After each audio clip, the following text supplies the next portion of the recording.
Semua puji Tuhan pada anugerah Tuhan kita semua dipersatukan dan ada di tempat ini karena kasih Tuhan. Hari ini kita akan dilayani oleh seorang hamba Tuhan.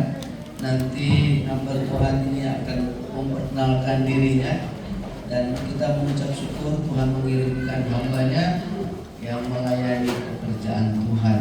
Silakan buka hati dan terimalah berkat Tuhan. Saya undang Bapak Yeremia ya, untuk maju ke depan.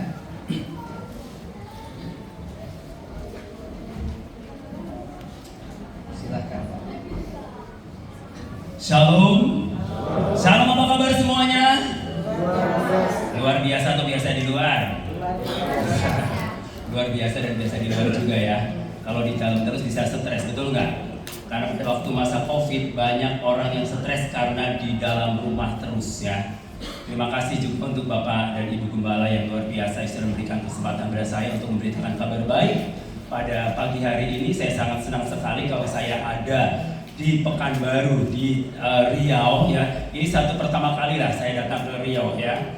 Dan saya bersyukur karena Tuhan itu begitu ajaib dan luar biasa. Kalau bukan karena kasih Tuhan, saya tidak bisa bertemu dengan Bapak Ibu Saudara sekalian ya. Meskipun kita baru bertemu, tapi karena kita adalah keturunan dengan satu darah yang sama, yaitu darah Yesus ya. Sehingga kita adalah saudara di dalam Tuhan. Amin. Nah, saudara-saudara, nama saya Yeremia Romelani ya. Asal saya dari Jawa Tengah dan tugas pelayanan saya di Jawa Barat, yaitu tepatnya di kota Sukabumi, dan saya datang ke tempat ini bersama dengan tim Blessing Ministry Indonesia dan kemudian ada 4 orang dan semua disebar ke beberapa tempat.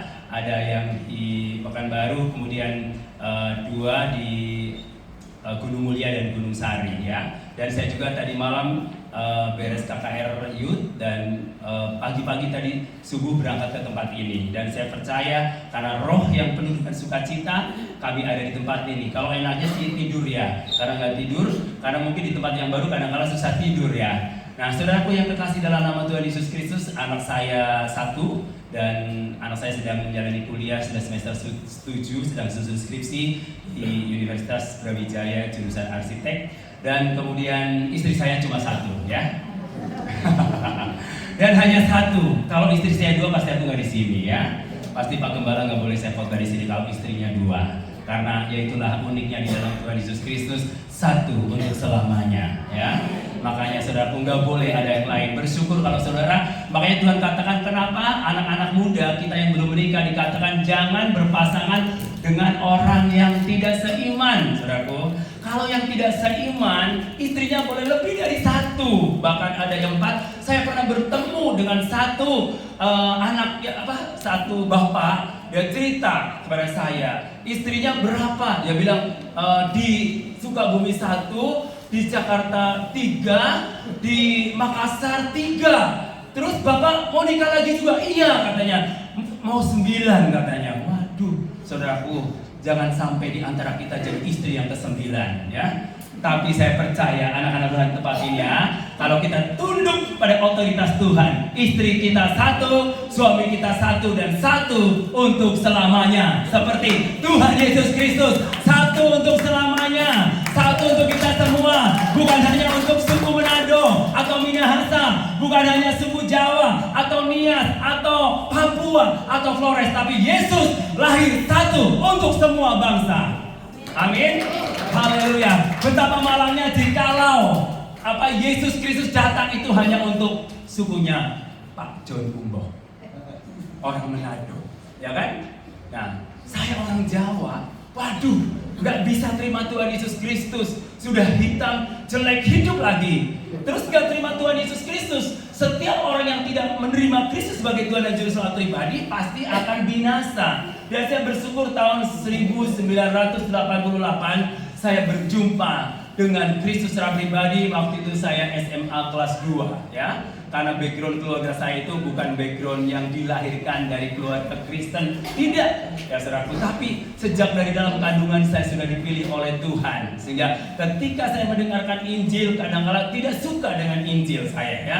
Karena apa sih Injil? Apa sih Yesus? Masa Yesus itu disebut Tuhan? Yesus kan nabi biasa. Ya waktu itu saya anggap kayu salib Yesus itu bukan sesuatu yang berharga. Saya anggap itu sampah, itu dongeng, itu omong kosong. Masa manusia biasa disebut Tuhan? Masa Tuhan itu atau Bapa itu punya anak? Nah, saudaraku yang kekasih, itu yang membuat saya itu sulit untuk percaya kepada Kristus, saudaraku. Nah, kalau saya bisa percaya kepada Yesus, itu bukan karena kekuatan saya, tapi karena perjumpaan dengan Roh Kudus yang menginsafkan saya, sehingga membuat saya percaya mengambil keputusan menerima Kristus sebagai Tuhan dan Juru Selamat pribadi. Kenapa? Karena ketika saya ambil keputusan dalam Yesus, bahwa ada satu jaminan dan kepastian. Alkitab berkata bahwa orang yang percaya kepada Yesus Kristus, jaminannya adalah kepastian keselamatan. Ya, kepastian keselamatan. Buat apa kita percaya Yesus? Yang notabene dikatakan oleh masyarakat kita dikatakan minoritas, golongan yang kecil, tapi kita tidak diselamatkan. Buat apa? Itulah yang membuat saya jatuh cinta semakin dalam dengan Yesus. Karena Yesus yang membuatku mengerti tentang jalan kebenaran dan hidup. Alkitab berkata, akulah jalan kebenaran dan hidup. Tidak ada seorang pun yang datang kepada Bapa kalau tidak melalui aku. Jadi menurut saudara, Yesus satu-satunya jalan atau salah satu jalan? Ya? Satu-satunya jalan keselamatan. Kalau satu-satunya jalan keselamatan, kira-kira ada yang lain nggak? Tidak ada yang lain. Kalau salah satu berarti ada yang lain. Tapi kalau satu-satunya jalan keselamatan berarti tidak ada yang lain. Beda dengan lagu penyanyi dangdut Rhoma Irama. Banyak jalan menuju Roma, ya. Memang menuju Roma itu banyak. Menuju Pekanbaru itu banyak, ya kan? Menuju ke Jakarta itu banyak jalan. Itu banyak jalan. Tetapi menuju surga hanya satu jalan. Kenapa saya percaya pada Yesus? Pasti masuk surga. Siapa yang yakin? Angkat tanganmu. Kalau saudara nanti sewaktu-waktu meninggal pasti masuk surga, angkat tanganmu. Hah? Semua? Nah, siapa yang kepengen cepat masuk surga di sini? Hah? Gak ada. Semuanya ingin umur panjang, ya. Alkitab berkata bahwa umur panjang di tangan kananmu, di tangan kirimu kehormatan, kemuliaan sampai selama-lamanya. Khairin Anwar, dia dalam puisinya berkata, aku ingin hidup 1000 tahun lagi. Bayangin, ayah saya aja 104 tahun dipanggil Tuhan, udah gak bisa ngapa-ngapain, apalagi 1000 tahun. Saya juga mau umurnya 100 tahun, 200 tahun, asal saya masih sehat seperti ini, bisa loncat sana, loncat sini. Betul nggak? Tapi kalau umur panjang terus kemudian sakit-sakitan tinggal di kursi roda, rasanya kita pengen pulang ke surga. Ya, mertua saya udah umur 82 tahun. Setiap ada berita duka cita, kenapa nggak saya dulu? Ya, kenapa nggak saya dulu? Saya bilang, mah belum jadwalnya. Masih antri, semua juga nanti akan dipanggil Tuhan. Cuma urutan nomor berapa kita nggak tahu. Kita nggak usah pusing kapan matinya kita. Yang paling penting kita mikirin hidup kita. Apa yang kita kerjakan selama kita. Nggak usah dipikirin matinya. Paulus juga nggak pernah pusing soal mati atau hidup. Itu buat Paulus sama saja. Kalau dia hidup, harus hidup memberikan buah. Ya. Tapi kalau dia mati di dalam Kristus, itu sebuah keuntungan. Jadi saudaraku, menurut saudara mana yang paling penting? Tahun lahir atau tahun mati? Tahun lahir atau tahun mati? Hah? Ya, kalau saudara pergi ke kuburan, ya, lihat batu nisan. Ada tahun lahir, ada tahun mati. Terus ada tanda apa lagi? Tanda salib. Terus ada tanda apa lagi? Yang paling penting apa? Ada tanda strip. Nah, tanda strip itu adalah tanda yang paling penting. Karena apa? Jarak antara kehidupan dan kematian. Dan disitulah saudara akan menjadi history maker, pembuat sejarah. Akan tertulis namamu di situ. Siapa sebenarnya saudara itu? Dikenal dari perjalanan hidupmu, saudaraku. Tergantung saudara mau menulis dengan apa. Kehidupanmu jahat atau baik, itulah tanda strip itu yang paling penting. Jadi saudaraku, bukan soal berapa lama kita hidup, bukan berapa lama kita menjadi orang Kristen atau anak Tuhan, tapi apa yang engkau sudah lakukan selama engkau hidup. dan apa yang kau sudah lakukan selama engkau menjadi anak Tuhan. Itu yang paling penting, saudaraku. Jadi ada orang yang datang kepada Tuhan Yesus mungkin di umur 50 tahun. Ada orang yang datang kepada Yesus mungkin sejak lahir, sejak keperut bayi langsung dia diberi nama orang Alkitab. Nah, ada orang yang datang kepada Yesus seperti ayah saya datang kepada Yesus umur 104 tahun. 1 bulan sebelum menjelang kematian, karena permintaan saya pada waktu itu, Tuhan, saya mau ayah saya dipanggil Tuhan, tapi sebelum dipanggil Tuhan dia harus sudah mengenal Yesus. Akhirnya pada waktu Lebaran saya pulang, pada waktu itu lagi zaman Covid, tidak boleh mudik, saudaraku, nggak boleh sama sekali, semua nggak boleh pulang, karena saya ada di Jawa Barat, ayah saya ada di Jawa Tengah, dan pada waktu ayah saya sakit, nah saya Lebaran harus pulang, ya, harus pulang, wah nggak boleh. Jadi bagaimana? Wah, kita berpikir. Akhirnya saya minta ada kakak saya itu jadi pendeta di desa saya, dan saya minta surat tugas, ya, surat tugas undangan khotbah di sana, saudaraku.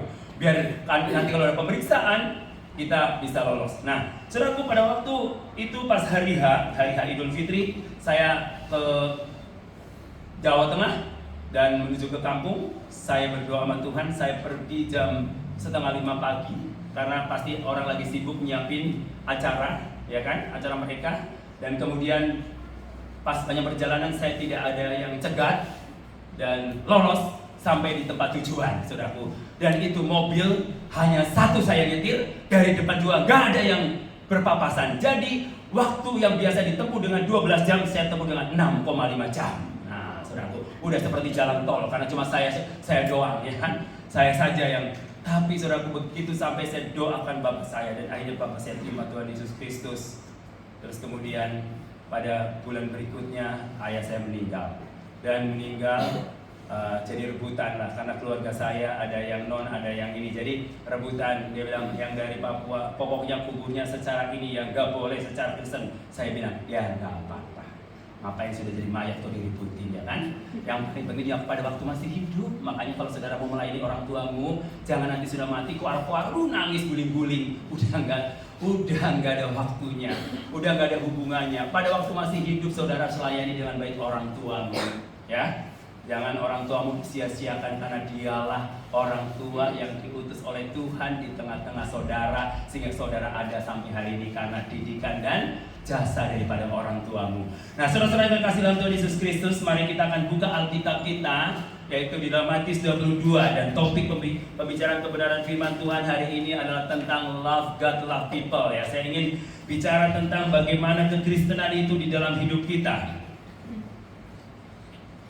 Matius 22 ayat 37 sampai dengan ayat yang ke-39. Ya.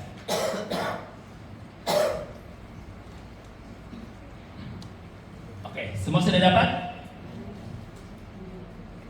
Saudara, kita semua bagi berdiri, kita akan baca secara bergantian, ya. Saya ayat yang ke-37, saudara ayat yang ke-38, 39 kita baca bersama-sama, ya. Oke. Ayat 37 saya akan bacakan. Jawab Yesus kepadanya, "Kasihilah Tuhan Allahmu dengan segenap hatimu dan dengan segenap jiwamu dan dengan segenap akal budimu." 23 ayat 38. Itulah hukum yang pertama dan yang pertama. Ayat 39, 23, dan hukum yang kedua yang sama dengan itu ialah kasihilah sesamamu manusia seperti dirimu sendiri. Haleluya. Silakan duduk. Berbahagialah orang yang membaca dan merenungkan firman Tuhan siang dan malam, dan terlebih berbahagia lagi adalah orang yang mau melakukan firman Tuhan siang dan malam. Ia seperti pohon yang ditanam di tepi aliran air, yang selalu menghasilkan buah pada musimnya. Jadi anak-anak Tuhan itu berbuah, tidak mengenal peceklik, ya kan? Tidak mengenal musim kemarau, selalu berbuah. Ketika misalnya ada musim mangga, pohon mangga, ya, pohon mangga itu harus berbuah. Jadi nggak ada urusannya dengan musim kemarau, saudaraku. Nah, itulah anak-anak Tuhan. Kenapa? Karena ditanam di pelatarannya Tuhan. Nah, di pelataran Tuhan selalu menghasilkan buah tepat pada waktunya. Itulah kalau kita anak-anak Tuhan hidupnya selalu melekat dengan Tuhan. Maka dari itu Paulus katakan bukan soal berapa lama kita hidup, tetapi apakah hidup kita berbuah atau tidak. Saudaraku, saya mau jelaskan tentang berbuah dan bertumbuh itu beda, saudaraku. Kalau bertumbuh belum tentu berbuah, tapi kalau berbuah itu pasti bertumbuh. Gak mungkin pohon gak bertumbuh akan berbuah, ya. Tapi ada pohon yang bertumbuh daunnya subur itu tidak menghasilkan buah. Di Alkitab contohnya pohon apa? Pohon ara. Pada waktu Yesus jalan-jalan di padang gurun dan dia melihat satu pohon ara, dan pohon ara itu tumbuh dengan subur, dan dilihat oleh Yesus dia menginginkan satu buah dari pohon itu. Bahwa pohon yang subur, dia mengharapkan bahwa pohon ara itu pasti ada buahnya. Tetapi ketika Yesus menginginkannya tidak ada buahnya. Apa yang terjadi, saudaraku? Yesus katakan dia kutuk pohon ara itu jadi kering, ya. Jadi kering dan dijadikan kayu bakar. Kalau kering berarti udah gak berguna, gak berfungsi. Nah, kalau bertumbuh itu adalah untuk diri kita sendiri. Mungkin kita rajin ibadah, rajin kebaktian, ya kan? Dari Senin sampai Minggu gak pernah absen. Persekutuan doa ikut, KKR di mana-mana ikut, saudaraku. Nah, itu bertumbuh, ya, bertumbuh, saudaraku. Tetapi apakah itu menghasilkan buah, ya? Kalau bertumbuh itu fokusnya untuk diri kita sendiri, ya, untuk diri kita sendiri. Kelihatan, waduh, orang itu kelihatan rohani banget, keren banget karena rajin banget ibadah, rajin kemana-mana. Nah, berbuah itu adalah hasil daripada pertumbuhan. Jadi percuma saja kalau saudara hanya bertumbuh doang, tetapi tidak menghasilkan buah. Karena apa? Hidupmu itu tidak akan berguna ketika hanya bertumbuh doang. Tapi bertumbuh itu perlu berbuah, biar buah itu bisa dinikmati oleh orang-orang di sekeliling kita. Jadi kalau bertumbuh fokusnya untuk diri kita sendiri, tapi kalau berbuah, siapa yang menikmatinya? Orang lain, ya. Orang lain yang menikmatinya. Saya mau bilang begini, saudaraku, adakah jeruk makan jeruk? Ada nggak? Nah, kalau pohon jeruk siapa yang makan buahnya? Apakah pohon jeruk itu makan buah jeruk? Tidak. Yang makan buah jeruk siapa? Saya dan saudara. Kalau saudara menanam pohon jeruk, misalkan ditarget 3 tahun berbuah, tapi sudah 15 tahun tidak berbuah, kira-kira saudara sebagai pengusaha atau penanam pohon jeruk itu, apa yang saudara akan lakukan untuk pohon jeruk itu? Mungkin saudara sambil marah, saya babat pohon jeruk ini, saya akan jadikan kayu bakar. Nah, mungkin Tuhan seperti itu. Kalau seandainya hidup kita hanya bertumbuh doang dan gak berbuah. Nah, saudaraku, maka dari itu hidup kita, perjalanan hidup kita itu benar-benar harus memberikan buah. Karena apa, saudaraku? Kekristenan itu, ya, kekristenan itu bukan soal bicara agama. Karena semua agama pasti mengajarkan kebaikan. Nah, yang berbeda dengan kekristenan, kalau kekristenan itu adalah mengajarkan apa?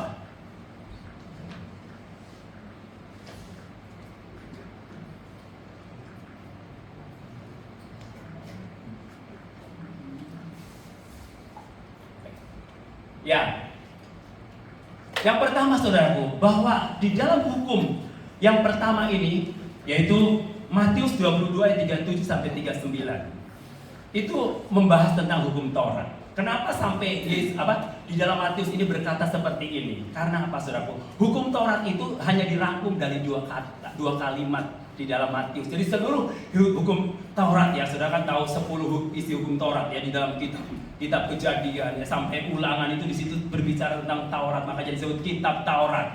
Yang penulisnya adalah Musa. Nah, di situ dijelaskan 1 sampai 4 itu hubungan dengan Tuhan, ya. Jangan ada padamu ilah lain, menyembah Tuhan, ya kan. Yang hukum ke-5 sampai ke-10 itu hubungan kita dengan sesama. Hormatilah orang tuamu, jangan membunuh, ya kan, dan lain sebagainya. Itu hubungan dengan sesama. Nah, dirangkum oleh Yesus itu di dalam 2 kalimat ini, di dalam ayat ini, 3 ayat ini, yaitu 1, kasihlah Tuhan Allahmu dengan tadi segenap hatimu, dengan segenap jiwamu, dengan segenap Akal budimu dengan segenap kekuatanmu. Jadi artinya kita all out. Mengasihi Tuhan itu nggak separoh-separoh, tapi mengasihi Tuhan itu harus segenap hati, akal budi, kekuatan termasuk tubuh kita itu benar-benar dipakai untuk senjata kebenaran. Nah, semuanya tubuh kita itu miliknya Tuhan. Kalau kita sudah mengenal Tuhan Yesus secara pribadi, tubuh kita milik Tuhan. Tuhan mau apain tubuh kita, terserah Tuhan. Ya, ada lagu yang mengatakan, suka-sukamu Tuhan, suka-sukamu Tuhan, suka-sukamu Tuhan, suka-sukamu Tuhan. Betul atau betul suka-sukamu Tuhan? Betul atau betul? Sekali waktu mengalami masalah yang berat, apakah tetap berkata, suka-sukamu Tuhan, suka-sukamu Tuhan? Terus kena cancer, apakah saudara bisa menyanyi suka-sukamu Tuhan? Yang ada mewek-mewek ya saudaraku, mewek-mewek lebay gitu kan. Padahal Alkitab berkata pencobaan-pencobaan yang kamu alami adalah pencobaan biasa. Dan kalau saudara berkata pencobaan luar biasa itu bohong. Karena Yesus berkata pencobaan-pencobaan itu biasa. Yang luar biasa siapa? Tuhan kita. Ketika kita berkata mengimani bahwa pencobaan, masalah yang kita hadapi masalah biasa saja, kita bisa mengatasi masalah itu karena Tuhan yang kita sembah itu di atas masalah kita. Tetapi kalau kita menilai bahwa masalah itu terlalu berat dan menekan kita, seolah-olah bahwa Tuhan itu di bawah masalah kita.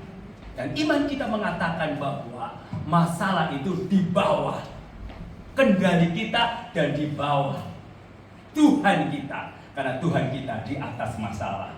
Itulah hebatnya Tuhan. Karena Tuhan kita itu, bagi Tuhan tidak ada mustahil. Amin? Iya. 5 ditambah 2 dibagi 5.000 sama dengan berapa? Hah? Ayo. Siapa yang guru matematika di sini? Ada yang guru matematika? Ya, 5 ditambah 2 bagi 5.000 sama dengan berapa? Bingung kan? Coba pegang kalkulator. Menurut ilmu matematika bagi 0,00000 ya, panjang banget nolnya. Tapi matematika Tuhan Yesus berapa? 5 ditambah 2 dibagi 5.000 sama dengan berapa? 5 roti dan 2 ikan, ya. Tuhan Yesus yang bagikan, dimakan 5.000 orang. 5.000 orang, tidak termasuk perempuan dan tidak termasuk anak-anak. Sisa berapa? Ada yang bilang begini, waktu itu belum ada orang Batak katanya. Kenapa? Ya waktu itu kan biasanya kalau kita mar pesta ya, babungkus tuh kalau lebih banyak ya kan. Itu orang Batak yang bukannya di sini, yang di tempat saya. Ya, saudaraku, 5 ditambah 2 dibagi 5.000 sama dengan 12 bakul. Itulah matematika Tuhan Yesus. Makanya Tuhan Yesus Kristus itu matematikanya nilainya amin. Amin. Demin, ya kan berarti fail, gagal saudaraku. Matematikanya. Tapi saudaraku, olahraganya nilainya A. Disuruh renang, dia jalan di atas air. Keren nggak? Kimianya A++. Mana ada guru kimia yang bisa mengubah air jadi anggur? Nah, hanya Yesus, saudaraku. Makanya Yesus itu adalah pribadi yang sebenarnya nggak normal. Yesus itu karena nggak normal, makanya saya suka dia. Iya, coba masa kalau normal nggak mungkin dia mau berikan nyawanya untuk kita. Tadi yang pemain keyboard saya mau tanya nih, siapa namanya? Hah? Johnny. Kalau kamu misalnya, kalau saya yang berbuat salah, saya mencuri, kamu mau nggak ditanggung hukuman aku? Mau nggak? Hah? Nggak mau. Kenapa Johnny nggak mau nanggung hukuman saya? Karena dia normal.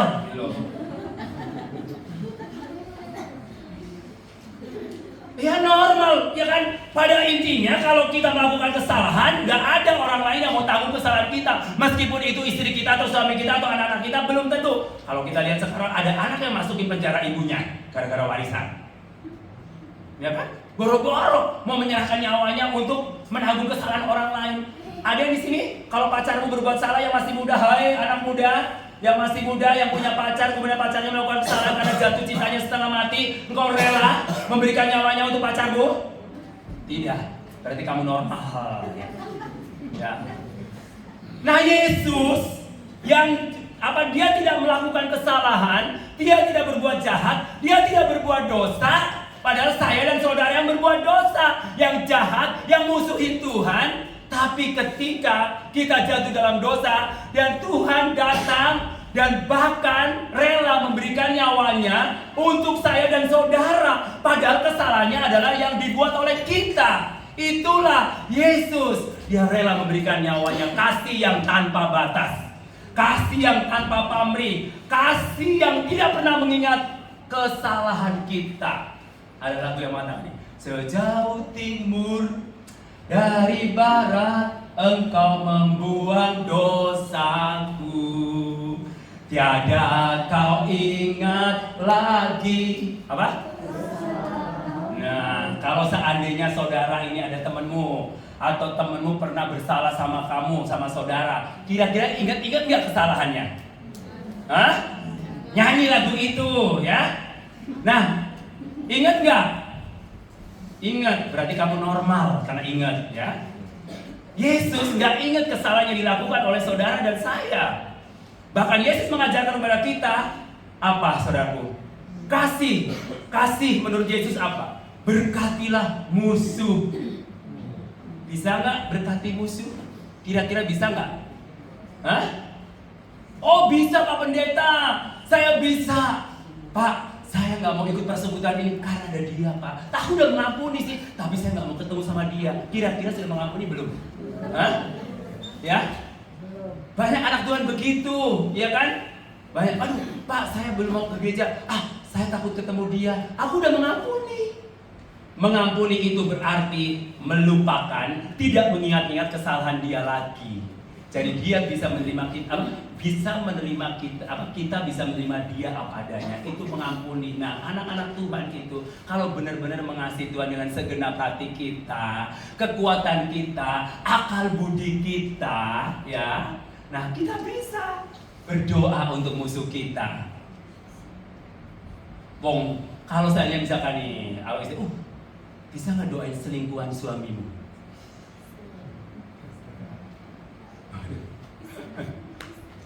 Kalau gue racun ya, sulit ya kan? Berarti normal, ya kan?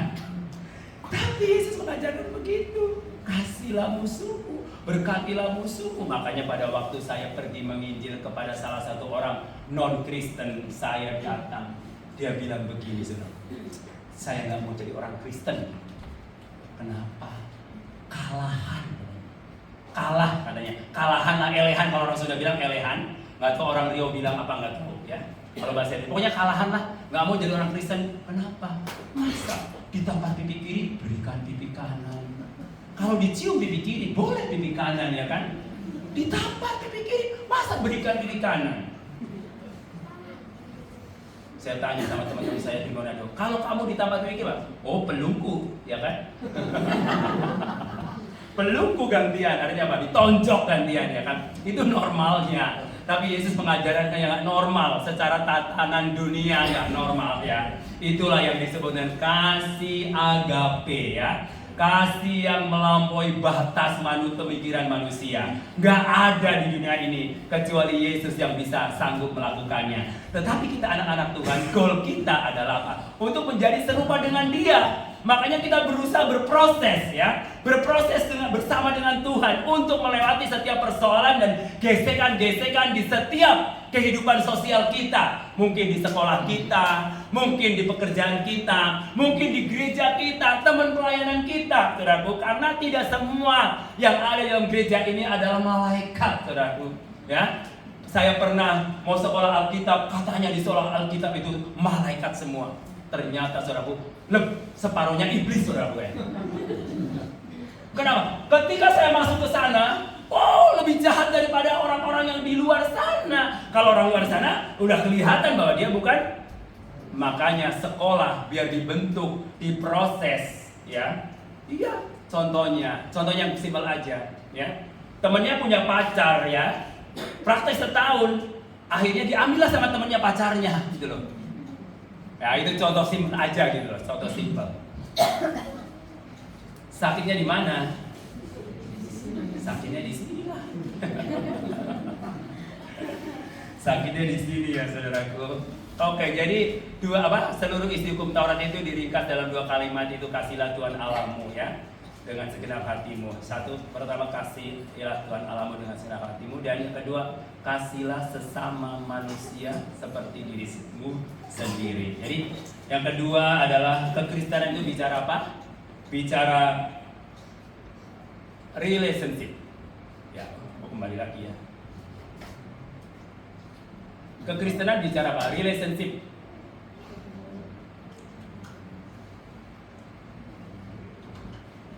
Oke, yang kedua. Jadi kekristenan bicara relationship, hubungan, ya, hubungan.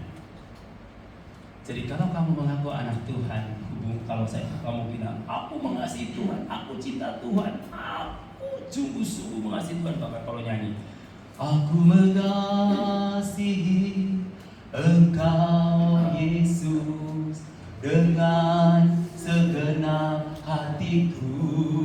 Sambil nangis, aku mengasihi, Tuhan, aku mengasihi Engkau Tuhan. Sambil angkat tangan menyembah Tuhan. Terus kata Tuhan, bohong. Kamu bilang mengasihi aku, kamu lagi musuhan sama suamimu, kamu lagi musuhan sama istrimu, kamu lagi benci sama pendetamu, kamu lagi benci sama teman-temanmu, rekan kerjamu. Ukuran mengasihi Tuhan, bisa saudara berkata aku mengasihi Tuhan dengan mulutmu, tapi kalau hatimu jauh dari Tuhan, berarti engkau tidak mengasihi Tuhan. Dan ukuran mengasihi Tuhan itu, love God, love people. Artinya apa? Ukurannya apa? Kalau saudara berkata aku mengasihi Tuhan, saudara mengasihi Tuhan. Yang yang kelihatan saja saudara benci, saudara tidak cinta, apalagi yang tidak kelihatan. Saudara bisa berkata seperti itu sama Tuhan, tapi Tuhan tidak pernah bisa tertipu dengan omonganmu. Makanya ketika bangsa Israel menyembah Tuhan, berpuasa, berdoa puasa 40 hari, dia memuji menyembah Tuhan, mulutnya komat kamit menyembah Tuhan. Langsung Tuhan tegur, memang bibirmu, mulutmu komat kamit menyembah aku, tapi hatimu jauh dari Tuhan. Orang yang bilang mengasihi Tuhan, tapi hidupmu masih bermusuhan dengan sesamamu, berarti engkau belum bisa berdamai dengan dirimu sendiri, apalagi dengan Allah, apalagi dengan sesama. Makanya kuncinya kita mengasihi Tuhan, dibuktikan kita mengasihi sesama kita. Kalau kita masih membenci sesama kita, dan kita tidak bisa cinta yang kelihatan, bagaimana kita bisa mengasihi yang tidak kelihatan? Saudaraku, dan Tuhan tidak bisa tertipu dengan itu. Saudaraku, saya mau tanya, kita kan ibaratkan seperti domba yang diutus ke tengah serigala. Nah, serigala buas atau jinak? Buas. Nah, lebih bahaya mana? Serigala berbulu serigala atau serigala berbulu domba? Nah, saya mau tanya nih, serigala berbulu domba ada di mana? Ada di mana? Hah? Di luar atau di gereja? Hah? Domba istilah untuk siapa? Di gereja lah. Serigala berbulu domba. Kalau serigala berbulu serigala ada di luar. Lebih bahaya mana, serigala berbulu serigala atau serigala berbulu domba? Kenapa? Kalau serigala berbulu serigala kita udah tahu itu bahaya, kita berjaga-jaga. Tapi kalau serigala berbulu domba, cipika-cipiki sama kita, sebelum enggak, bahkan mungkin tidur bareng sama kita, Atau mungkin kita satu tim dalam pelayanan. Oh, kalau langsung ketemu Ibu Gembala, aduh luar biasa, cium pipi kiri, cium pipi, Ibu Gembala luar biasa, pokoknya enggak ada yang lain. Begitu keluar, sama dimasuk Ibu Gembala itu toh. Itu namanya serigala berbulu domba. Nah, bedanya, saudara, kalau serigala berbulu serigala, nusuknya dari mana? Dari depan, kita tahu berjaga-jaga, ya kan? Ya. Tapi kalau serigala berbulu domba, nusuknya dari mana? Kita nggak tahu, sama-sama dengan kita, ya saudaraku. Nah, makanya saudara perlu hikmat. Ini serigala berbulu domba atau serigala berbulu serigala? Atau domba berbulu domba? Tapi saya yakin di sini nggak ada serigala berbulu domba. Itu di sana. Maksudnya nggak ada yang ngaku, ya kan? Ya, kalau ngaku saudara harus bertobat agar saudara menjadi domba berbulu domba, saudaraku. Ya. Jadi kekristenan itu bicara relationship. Nah, kenapa salib Kristus? Nah, salib Kristus itu bicara apa? Ketika salib Kristus yang garis ke atas, vertikal, itu hubungan dengan siapa? Dengan Tuhan. Dan horizontal hubungan dengan siapa? Hubungan dengan sesama. Jadi Tuhan Yesus sudah genapi, ya. Hukum Taurat itu sudah digenapi di atas kayu salib, yaitu berdamai dengan Allah dan berdamai dengan sesama. Makanya saudaraku, saudara mungkin berpuasa 40 hari 40 malam, gak makan, gak minum, atau puasa Esther, puasa ada tetek bengek saudara lakukan, tetapi saudara kalau tidak cinta sesama, berarti saudara bullshit, saudara cinta Tuhan yang tidak kelihatan, ya, omong kosong. Artinya Tuhan gak bisa tertipu dengan pujian penyembahanmu, Tuhan gak bisa tertipu dengan puasamu, Tuhan tidak bisa tertipu dengan perpuluhanmu atau persembahanmu, tidak pernah bisa tertipu, saudara. Tapi bicara kembali tentang kasih adalah bicara apa? Sikap hati. Makanya kebenaran, ya, di dalam Alkitab itu tidak ditentukan dengan kebenaran lahiriah yang kelihatan, tapi kebenaran itu diukur dari batiniah. Yang lahiriah itu, yang kelihatan itu nggak penting, saudaraku, tapi yang batiniah jauh lebih penting. Kenapa? Karena kebenaran yang sesungguhnya itu adalah kebenaran batin. Dari batiniah. Makanya damai kita, ya, batiniah kita. Meskipun fisik kita dihina sama orang lain, fisik kita mungkin dibully, zaman bullying, ya. Ini anak-anak SMA bahkan mahasiswa. Kemarin saya pada waktu mau naik pesawat ke tempat ini, saya ketemu dengan salah satu anak Tuhan, ya, anak Tuhan. Dia lagi ngurus pindah anaknya dari Sumatera Utara, kuliah dokter spesialis, harus keluar lari pindah ke Bandung. Kenapa? Karena dapat bulian dari siapa? Dari dosen dokternya. Bayangin, saudara, kalau dia mentalnya nggak kuat pasti menyerah. Akhirnya dia keluar, bayangin, dokter spesialis ortopedi kalau nggak salah, ya. Dia harus keluar karena mendapat kuliah. Dia akhirnya keluar dan nggak mau kuliah, saudara, nggak mau kuliah. Kenapa dia bisa seperti itu? Dia tidak bisa menerima tekanan itu karena dia meresponi semuanya itu negatif, ya. Dia kalau meresponi positif, pasti dia akan tetap menter. Dia nyanyi, Yesus, Kaulah pembelaku, pada siapa aku harus takut? Yesus, Kau perlindunganku, ku tak gentar menghadapi musuh, ya kan? Yesus adalah advokat kita, Yesus adalah pengacara kita. Dia membela kita ketika kita sedang diperhadapkan oleh serigala yang buas di hadapan kita. Ketika kita ambil keputusan ikut Yesus, Alkitab berkata bahwa kamu itu seperti domba diutus ke tengah serigala. Berarti bahwa potensi berbahaya itu selalu ada. Jangan heran kalau ada hamba Tuhan tiba-tiba disiksa atau difitnah oleh karena kebenaran, atau bahkan gereja ditutup oleh karena kebenaran. Itu gak usah heran, saudaraku. Kenapa? Berarti Yesus sedang berdampak untuk itu. Karena apa? Dunia tidak bisa menerima Yesus. Kayu salib aja mereka pada takut, ya, apalagi Yesus yang muncul secara fajar. Betul nggak? Pada takut. Kemarin ada satu teman saya bilang, dia driver, dia travel, sampai pada nggak mau naik mobilnya karena Kristen. Bayangin, ya kan? Kalau makanan masih ini ya. Kemarin saya datang ke teman saya, dia bilang, wah ini cocok dijual nih di pinggir jalan pakai roda, enak banget nih.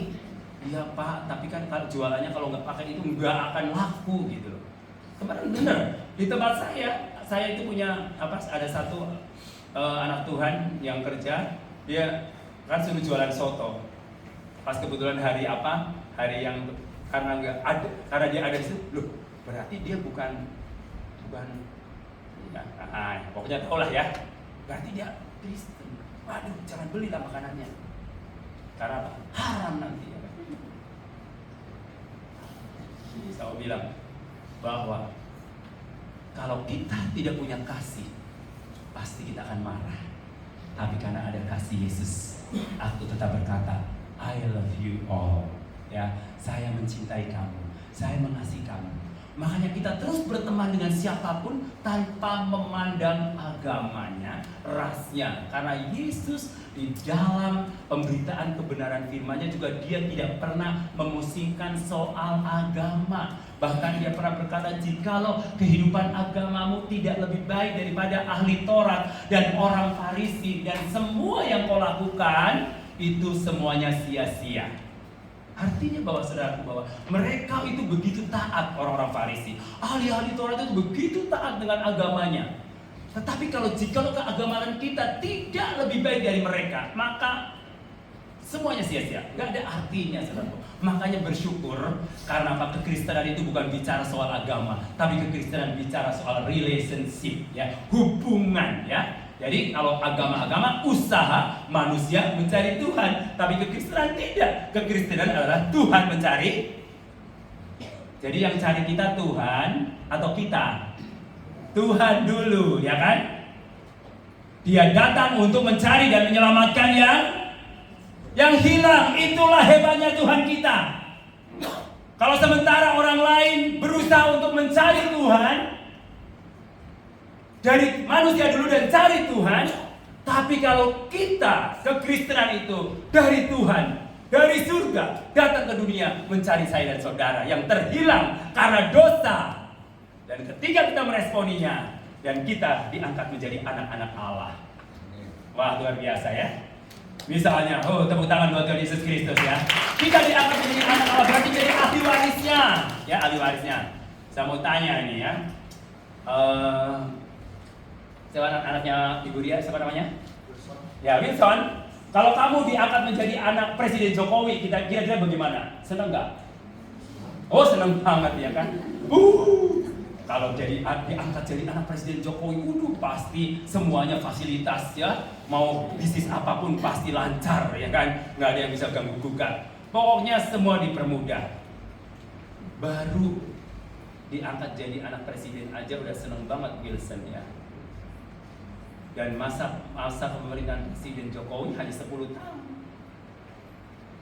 Apalagi diangkat menjadi anak raja, anaknya Tuhan Yesus Kristus, yang punya 7 gunung emas di Papua, yang punya tambang batu bara di Riau, yang punya kelapa sawit di Riau, yang punya tambang batu bara di Kalimantan, yang punya tambang nikel di Maluku, di Sulawesi, tambang pasir besi segala macam, yang punya kekayaan semuanya, adalah raja di atas segala raja, Tuhan yang kita sembah. Berarti semuanya sebenarnya kalau kita mengimani, Tuhan akan lakukan sesuatu yang di luar dugaan kita. Itulah yang disebut dengan keajaiban, miracle. Karena dia bukan hanya Tuhan juru selamat kita, dia juga pembuat miracle, pembuat keajaiban, miracle worker. Dia adalah pembuat keajaiban. Makanya saudaraku, ketika kita diangkat menjadi anak raja, bukan hanya diselamatkan, tapi kita diangkat menjadi ahli warisnya. Ahli warisnya, dia punya surga. Makanya saudaraku, dia jamin sama kita bahwa kamu pasti dapat kerajaan surga karena ahli warisnya. Amin. Senang gak jadi ahli warisnya Tuhan? Senang. Diangkat jadi anaknya Pak Jokowi, jadi senang banget, apalagi sama Tuhan. Nah, Tuhan itu luar biasa. Oke? Ya, jadi kekristenan bukan bicara agama, tapi bicara relationship, hubungan ya. Oke, yang terakhir. Kasih adalah gaya hidup, lifestyle kita ya. Kasih. Nah, Saya senang sekali dengan kesaksian Bapak Gembala di tempat ini ya. Cerita tentang panti asuhan. Dan saya pun punya saya juga punya panti asuhan. Tuhan punya ya. Tuhan percayakan kepada saya panti asuhan di Kota Sukabumi. Dari tahun 2003 Tuhan kasih visi saya untuk membuka panti asuhan. Makanya ketika saya ngobrol sama Pak Gembala di tempat ini ada panti asuhan, saya suka cita sekali. Kenapa? Ibadah yang sejati adalah mengunjungi anak-anak yatim piatu dan janda. Tapi duda kenapa nggak disebut ya Bu? Bingung. Jadi jangan iri ya para duda, tapi di sini nggak ada duda kan? Ya kan? Kenapa? Duda kok nggak disebut? Karena duda masih perkasa, masih kuat, masih bisa nyari karena dia kepala rumah tangga, pasti banyak depositonya. Kalau janda sudah ditinggal suami, kecuali kalau janda suaminya kaya raya, nah lumayan ya kan. Seperti yang baru kena ledakan speedboat yang meledak calon gubernur di Maluku Utara. Wah, kekayaannya ditinggalin suaminya 700 miliar. Ya. Itu didengarkan dari berita. Itu buat beli kerupuk kira-kira 1 riau cukup nggak ya? Nah, beli kerupuk 1 riau cukup ya? Nah, 700 miliar. Ya kan, berarti bukan janda seperti dia, ya kan? Janda yang tua renta, yang sudah nggak dipelihara, yang sudah nggak ada yang ngurus. Nah itu makanya adanya panti berda, panti jompo untuk merawat janda-janda, para lansia yang sudah tidak diurus oleh keluarganya, atau mungkin keluarganya nggak sanggup ngurus, dititip, mungkin dengan bayar mahal. Ada juga yang tidak dengan bayar mahal. Nah, saudaraku, kenapa melayani seperti itu? Karena apa? Karena ada kasih. Karena kasih, saudaraku, kalau pelayanan panti asuhan, pelayanan panti jompo itu kata orang Chinese itu bilang bocuan, ya, bocuan. Pelayanan gereja juga lah, ya juga bocuan. Kenapa? Kalau intinya pelayanan itu jangan bicara untung rugi. Kalau bisnis itu untung rugi. Kalau bisnis harus, makanya harus bedakan antara pelayanan dan bisnis ya. Kalau pelayanan itu out, benar-benar give dan give tubuh kita, give harta kita, give perasaan kita. Kadang-kala perasaan kita disinggung oleh pemimpin kita tetap give yang terbaik. Perasaan kita belum seperti Yesus ditomah lambungnya, dimahkotai duri, belum seperti Yesus dilemparin, dicambuk ya. Itu masih kecil. Coba saudara baca di dalam Matius 27 tentang penderitaan Yesus. Ada sekitar 30 penderitaan Yesus. Kira-kira berapa persen yang saudara pernah alami penderitaan itu? Nah, kalau saudara nanti buka PR di rumah ya. Coba, pernah diludahi enggak? Pernah dicambuk enggak? Pernah ditusuk lambungnya enggak karena nama Yesus? Nah, itu. Jadi dibandingkan dengan penderitaan Yesus, kira-kira berapa persen yang engkau sudah alami penderitaanmu karena nama Yesus? Bukan karena diri sendiri ya. Karena sekarang kan banyak orang yang melakukan yang mengalami penderitaan karena diri sendiri. Nah, kalau zaman dulu Petrus, Paulus, Yohanes, Stefanus masuk penjara karena Injil. Tapi sekarang saya pelayan di penjara ada nama Markus, Paulus, Yohanes, ya kan, Stefanus. Bukan karena Injil. Kenapa? Narkoba, ya kan, free sex, korupsi, pelecehan seksual, ya. Tidak sedikit orang itu yang notabene orang-orang Kristen. Makanya pada kaget, loh orang Kristen, loh kok pendeta, kan? Pendeta juga manusia. Iya kan? Manusia.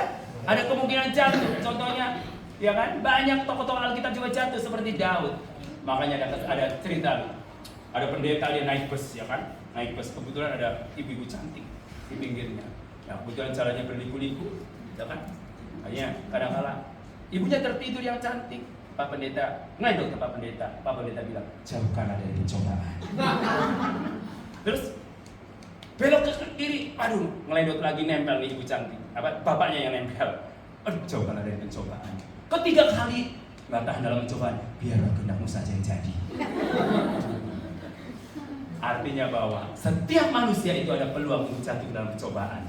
Tinggal kita mau tolak pencobaan itu atau tidak. Yesus pun pernah dicobai, tapi dia tidak jatuh ke dalam pencobaan, saudaraku. Tapi Alkitab berkata, pencobaan-pencobaan yang kamu alami itu tidak akan melebihi kekuatanmu. Kita sanggup mengatasinya, dan bahkan Allah sanggup memberikan solusi dan jalan keluar untuk kita. Jadi saudaraku, kasih adalah gaya hidup. Kenapa kita melayani Tuhan? Karena kasih. Kalau kita melayani Tuhan karena motivasi uang atau money atau chain, ya, saudara pasti akan kecewa. salah tempat ya. Kalau saudara melayani gereja ini karena duit, salah tempat. Lebih baik saudara pulang dan bisnis, pasti dapat untung, cuan ya. Kalau di gereja jangan cari untung. Di gereja itu pelayanan, memberikan, give, memberi ya, memberi. Dan jangan takut ketika kita memberi. Kenapa? Orang yang semakin menyebarkan harta tidak akan pernah berkekurangan. Amin. Amin. Makanya saudaraku, meskipun krisis, persembahan kita tidak akan krisis. Amin. Harus target persembahan kita harus naik. Jangan persembahan dari dulu sampai sekarang 2000 terus ya kan. Ditanya, kenapa persembahan kamu 2000 terus? Oh, kan kata Yesus saja tidak berubah dulu, sekarang sampai selama-lamanya. Persembahanku pun tidak berubah. Aku kan ikut teladan Yesus Kristus. Jadi makanya yang banyak masuk surga adalah 2000 rupiah. Yang merah itu mencari merah, bagaikan mencari jarum di tumpukan jerami. Susahnya minta ampun. Karena yang merah kebanyakan di mall, ya kan, di Transmart, di Matahari, ya kan, di merek-merek tertentu yang branded. Saudara ngeluarin yang merah, pros gitu kan, enggak, betul nggak? Nggak sayang. Tapi kalau buat persembahan, aduh ada 100.000, bisa nuker nggak ya? Heran ya saudaraku. Bertobatlah yang pelit-pelit, tapi bukan jemaat di sini, jemaat di sono, ya kan? Mau tahu orang yang pelit waktu meninggal? Gampang sih orang yang pelit waktu meninggal, sudah ketahuan ya. Waktu pelit, orang pelit yang meninggal, dia tangannya genggam saudara. Karena apa? Jangan hartaku ini, jangan. Ayahnya meninggal dengan genggaman tangan. Misalkan ibu itu, nah nanti kalau aku meninggal tolong bukain tangan saya ya, biar nggak diketahui bahwa saya orang pelit. Orang pelit tidak masuk kerajaan, nggak mendapatkan bagian dalam kerajaan Allah. Kenapa saudaraku? Dosanya aja dipinta nggak boleh. Itu dosa pelitnya, gitu loh. Dosa pelitnya diminta nggak boleh sama Tuhan Yesus. Salibkan dosa pelitmu, ya. Karena melayani Tuhan itulah give dan give, ya. Jadi korbankan. Yesus sudah berkorban nyawanya untuk kita, hidupnya untuk kita. Apa yang kita punya, kita persembahkan untuk Tuhan. Saudaraku, puji Tuhan, tahun 2003 mendirikan panti sampai hari ini beberapa generasi, dan makanya saya senang sekali di tempat ini juga ada panti asuhan sukacita. Kenapa? Itu menggenapi firman Tuhan, ya. Ketika aku lapar, kamu beri aku makan. Ketika aku telanjang, kamu beri aku pakaian. Ketika aku di rumah sakit, kamu menengok aku. Ketika aku di penjara, kamu juga aku. Dan ini pelayanan panti asuhan, pelayanan holistik. Semua dari berak, ya kan, dicebokin yang masih kecil, disuapin, baju dikasih, ya kan, terus kemudian makan, sekolah, semuanya, ya, pelayanan panti asuhan, ya begitu, ya. Kalau kita udah ambil pelayanan itu, berarti kita harus siap berkorban segala-galanya. Puji Tuhan, saya mau bersaksi dari tahun 2003 dan sampai hari ini panti asuhan kami tidak pernah kekurangan, ya. Tepuk tangan buat Tuhan Yesus Kristus. Dan saudaraku, saya waktu itu mendirikan panti asuhan itu punya uang hanya 200.000 perak, ya kan. Disuruh dirikan panti asuhan. Pada waktu mendirikan dikirim 30 anak dari Kalimantan, bekas kerusuhan. Waduh, saudaraku, udah 6 SD nggak bisa baca, ya kan. Jadi temboknya ditulis ini Budi, ya saya bilang ini Budi. Coba namanya Ani, coba baca ini Budi. Udah kelas 6 SD, bayangin 6 SD belum bisa baca, astagfirullahaladzim gitu kan. 6 SD bayangin saudara. Kemarin saya utus kerja soal Alkitab, umur 21 tahun, baru lulus SMP. Anak saya udah semester 7, kan? Bingung, ya kan? Udah sekolah Alkitab aja. Sekolah Alkitab, emang sekolah Alkitab tempat pembuangan, ya kan? Dari mana itu? Anak panti asuhan aku banyaknya dari Nias, ya kan? Tuhan kirim, ini juga mau dikirim 2. Ternyata di sini banyak orang Nias juga, ya. Biarlah orang-orang Nias yang dibentuk di panti asuhan Bapak John akan menjadi orang-orang yang hebat dan luar biasa, ya kan? Siapa tahu Menteri Keuangan pengganti Sri Mulyani adalah anak panti asuhan dari Pendeta John Umbo, ya kan? Amin. Bagi Tuhan tidak ada mustahil kok, ya kan? Masa Sri Mulyani bisa, masa anak-anak panti asuhan nggak bisa? Semua Tuhan kita itu adalah Tuhan yang dari dulu sampai sekarang itu kuasanya tidak pernah berubah. Yang penting belajar, ya kan? Itu paling penting. Jangan males-malesan. Nggak mau belajar, pengen pinter, ya kan? Dia cari dukun, ya kan? Nggak datang. Dia datang ke mbahnya, "Mbah, saya mau pinter mbah." Ya, dia mau ujian SMA, datang ke mbahnya. Mbahnya bilang, "Nah cucuku, aku itu belum lulus SD juga, nggak lulus bagaimana matematika kelas SMA gitu loh." Katanya orang pinter tapi bodoh. Ya, lebih bodoh orang yang datang orang pinter, ya kan? Ya oke. Kepengen kaya, datang ke dukun, ya kan, nggak mau kerja. Wah, dukunnya aja miskin, ya kan? Lucu, ada satu pendeta teman saya lulusan sekolah Alkitab, dia kepengen melipat gandaan uang, ini closing-nya, melipat gandaan uang. Dia datang ke satu danau ya aliran sungai. Jadi dia bawa uang 10 juta katanya, disuruh, "Pak, uang kamu harus ditaruh biar hanyut," katanya. Padahal di bawah sudah ada yang kata orang davo ya, orang Manado bilang davo, udah yang ketangkep gitu loh. Memang si bodohnya minta ampun gitu kan. Kok banyak ya orang di sini yang bodoh ya kan? Pinter tapi bodoh. Udah tahu dukunnya miskin, pengen kaya. Udah tahu kakeknya dulu nggak lulus SD, lulus SMA minta soal matematika dari kakeknya, ya nggak ngerti lah. Makanya itu pindo, tapi saya percaya di sini nggak ada yang cari orang pinter ya, karena saudara semua adalah orang-orang yang pintar dan cerdas. Haleluya! Kasihlah Tuhan Allahmu dengan segenap hatimu, dengan segenap kekuatanmu, dengan segenap akal budimu, dan kasihlah sesama manusia seperti dirimu sendiri. Haleluya! Tuhan Yesus memberkati. Mari kita berdiri semua. Ya, ingat kasihnya.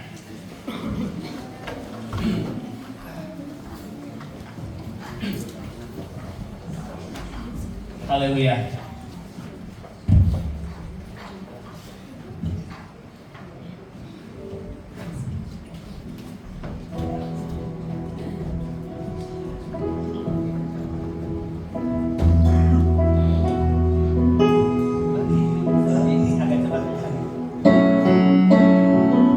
Haleluya. Begitu besar kasih Bapa.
Kita percaya bahwa kasih Tuhan itu begitu luar biasa. Kita mengingat kasih dan kebaikan Tuhan. Dia yang sudah menyelamatkan kita. Dia yang sudah rela berkorban untuk memberikan hidupnya untuk keselamatan kita. Bahkan oleh bilur-bilurnya yang sakit Tuhan sembuhkan di dalam nama Tuhan Yesus Kristus. Haleluya. Ingat kasih-Nya yang amin. Hidupku ingat kasih-Nya yang selalu ada. Kasih Yesus, kasih Yesus. Hidupnya yang sakit sedang bagian tubuhnya katakan kita tubuhnya sembuhkan aku.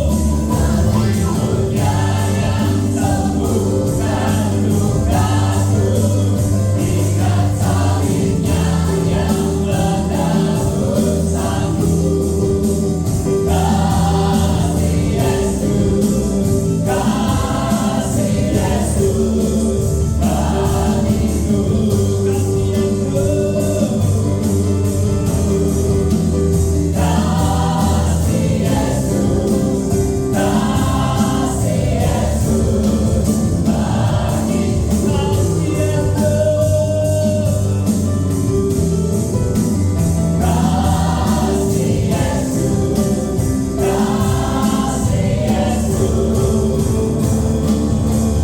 Kasih Beri kemuliaan bagi Tuhan Yesus Kristus. Bagi siapa kasih Yesus? Bagiku.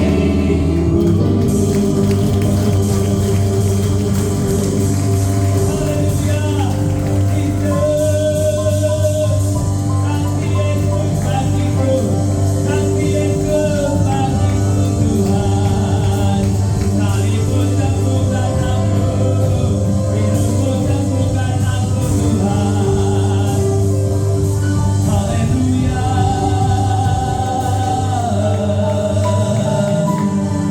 Mungkin ada di antara kita yang mengalami sakit penyakit yang sudah bertahun-tahun. Saudara pegang bagian tubuhmu yang sakit dan kami akan berdoa dari tempat ini. Seperti pujian tadi mengatakan bahwa oleh bilur-bilur Yesus Tuhan sembuhkan sakitmu. Penyakit apapun Tuhan sanggup sembuhkan dalam nama Tuhan Yesus Kristus. Mungkin ada di antara kita yang sudah bertahun-tahun menjadi orang Kristen tapi hidupnya tidak mengalami perubahan. Bahkan semakin terpuruk dan semakin terpuruk. Ingat pujian ini bahwa kasih-Nya mengubah hidup kita. Ingat kasih-Nya mengubah kehidupan kita. Saudara pegang dadamu. Saya berkata dan berprofetik buat saudara. Di dalam nama Tuhan Yesus Kristus, setiap anak-anakku yang belum mengalami perubahan di dalam Yesus ke arah yang positif, kami berdoa dari tempat ini. Tuhan, jamah hatinya, dan ubahkan hidupnya di dalam nama Tuhan Yesus Kristus. Mungkin ada di antara kita yang saat ini sedang mengalami penurunan finansial atau ekonomi atau usaha. Saudara, angkat tanganmu dan perkatakan kepada Tuhan, Tuhan, Engkau adalah gembala yang baik. Bersamamu kami tidak akan kekurangan. Jikalau Engkau setia, tidak menyimpang ke kiri dan ke kanan, Tuhan akan berkati dan Tuhan akan angkat engkau naik dan tidak akan turun. Di dalam nama Tuhan Yesus Kristus, berkati jemaat-jemaat Tuhan yang saat ini sedang mengalami kejatuhan ekonomi Tuhan. Engkau pulihkan ekonomi dan usaha anak-anakmu Tuhan. Di dalam nama Tuhan Yesus Kristus. Terima kasih Bapak. Kami juga berdoa buat pekerjaan Tuhan di tempat ini. Buat hamba-Mu Bapak Pendeta John dan juga Ibu majelis serta pimpinan yang lain, tim pelayanan praise and worship, anak-anak sekolah minggu Tuhan, kami serahkan semua ke dalam tangan-Mu Bapak. Biar gereja ini terus gereja yang menjadi mercusuarnya Tuhan di kota Pekanbaru, sesuai dengan namanya adalah nama profetik Tuhan. Gereja yang akan menjadi berkat bagi bangsa-bangsa, gereja yang akan menjadi berkat bagi Indonesia Tuhan, gereja yang menjadi berkat bagi Pekanbaru dan sekitarnya. Pakailah anak-anak Tuhan yang bergabung dalam komunitas mercusuar ini Tuhan, agar menjadi anak-anak Tuhan yang hebat dan luar biasa, sehingga banyak memenangkan jiwa bagi Kristus. Berkati juga panti asuhan, dan juga berkati sekolah yang didirikan oleh hamba-Mu Tuhan, oleh hamba-Mu Bapak Pendeta John. Tuhan berkati dan cukupkan segala apa yang menjadi kebutuhan panti asuhan dan sekolah ini. Bahkan sekarang sedang mencari guru-guru terbaik. Engkau akan kirim guru-guru dari berbagai tempat yang punya hati untuk Tuhan Yesus Kristus, dengan visi ingin mencerdaskan bangsa ini. Terima kasih Tuhan Yesus. Kami bersyukur kalau kami ada di tempat ini, Bapak. Tuhan, berikan kekuatan dalam pekerjaan Tuhan di tempat ini supaya semakin banyak jiwa yang datang menyembah Tuhan. Terima kasih Bapak.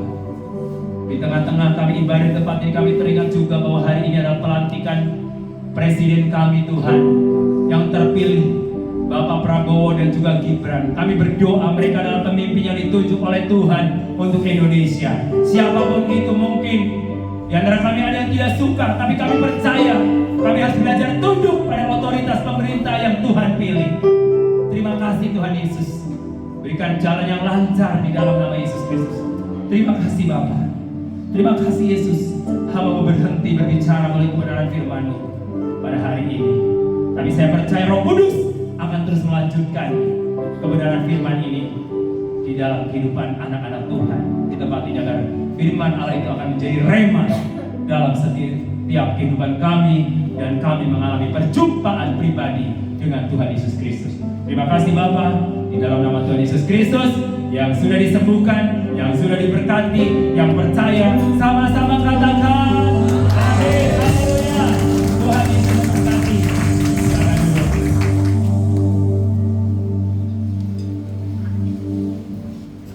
Puji Tuhan, terima kasih kepada Bapak Yeremia yang telah membagi firman Tuhan. Sebelum kita berkati firman Tuhan, coba kita sekali dari Bapak Ibu. Puji Tuhan.